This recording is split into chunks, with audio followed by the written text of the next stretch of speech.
Hello everyone, welcome back to corporate Nomi. आज हम club के बारे में बात करेंगे।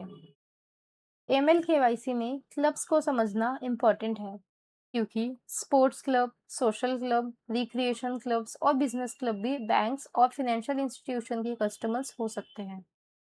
तो चलिए एक स्टोरी से शुरू करते हैं। मान लीजिए एक सिटी के 150 पीपल वीकेंड पर बैडमिंटन खेलते हैं। धीरे धीरे उन्होंने डिसाइड किया कि एक प्रॉपर बैडमिंटन क्लब बनाया जाए जहां मेंबरशिप हो, एनुअल फीस हो और टूर्नामेंट ऑर्गेनाइज किए जा सके। इसी तरह क्लब का कॉन्सेप्ट आता है। सिंपल डेफिनेशन देख लेते हैं कि क्लब एक ऑर्गेनाइजेशन होती है जो मेंबर्स के common interest, recreation, sports, social, cultural या प्रोफेशनल एक्टिविटीज के लिए बनाई जाती है। इसका लीगल स्ट्रक्चर कंट्री के लॉज पर डिपेंड करता है।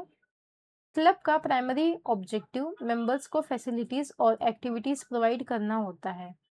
हर क्लब का ऑब्जेक्टिव प्रॉफिट कमाना हो ये जरूरी नहीं है। क्लब का management generally president, secretary, treasurer और मैनेजिंग कमेटी या एग्जीक्यूटिव कमेटी के थ्रू होता है। For example sports club, golf club, gymkhana club, rotary club, lions club, business club और cultural club. Important documents jurisdiction के हिसाब से registration certificate, constitution, bylaws, membership rules और कमिटी डिटेल्स हो सकते हैं। ईमेल केवाईसी पर्सपेक्टिव से एनालिस्ट को क्लब का purpose, legal structure, governing body और ऑथोराइज्ड पर्सन समझना बहुत जरूरी होता है। अब एक ऑफिस सिनेरियो देखते हैं कि समझ लीजिए आपके पास इलाइट स्पोर्ट्स क्लब की फाइल आती है। तो सबसे पहले एनालिस्ट वेरीफाई करेगा कि क्लब किस लीगल स्ट्रक्चर में रजिस्टर्ड है और उसका ऑब्जेक्टिव क्या है। उसके बाद एनालिस्ट आइडेंटिफाई करेगा president, secretary, treasurer, managing committee members और ऑथोराइज सिग्नेटरी कौन है।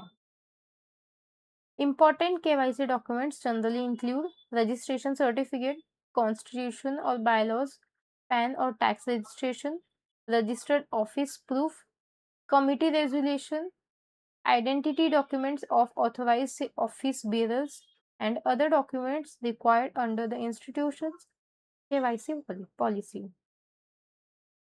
अब ऑथोराइज सिग्नेटरी समझते हैं कि ऑथोराइज सिग्नेटरी वो पर्सन होता है जो क्लब की तरफ से डॉक्यूमेंट साइन या बैंक अकाउंट ओपनिंग ऑपरेट करने के लिए ऑफिशियली ऑथोराइज्ड होता है। ये प्रेसिडेंट, सेक्रेटरी, ट्रेजरर या कोई और ऑथोराइज्ड कमेटी मेंबर हो सकता है। अब बेनिफिशियल ओनर और एमएल रेड फ्लैग के बारे में समझते हैं। बेनिफिशियल ओनरशिप और इफेक्टिव कंट्रोल का असेसमेंट क्लब की लीगल स्ट्रक्चर और एप्लीकेबल एमएल रेगुलेशंस पर डिपेंड करता है।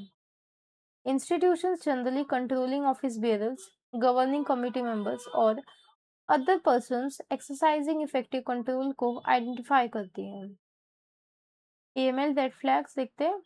मेंबरशिप फीस और ट्रांजैक्शंस में mismatch, unexplained cash deposit, governance information incomplete होना, frequent change in office bearers बिना एक्सप्लेनेशन के, या क्लब के ऑब्जेक्टिव से अनरिलेटेड ट्रांजैक्शन। एक एग्जांपल देखते हैं। क्लब स्पोर्ट्स एक्टिविटी के लिए रजिस्टर्ड है लेकिन अकाउंट में अनरिलेटेड कमर्शियल रिसीट्स और फ्रीक्वेंट इंटरनेशनल ट्रांसफर आ रहे हैं। एनालिस्ट को सोर्स ऑफ फंड और सपोर्टिंग डॉक्यूमेंट्स वेरीफाई करने चाहिए। अब कुछ इंटरव्यू क्वेश्चंस हो सकते हैं जैसे कि what is a club, who manages a club, what documents are required for club KYC, who can be the authorised signatory, how is beneficial ownership और कंट्रोल असेस्ड।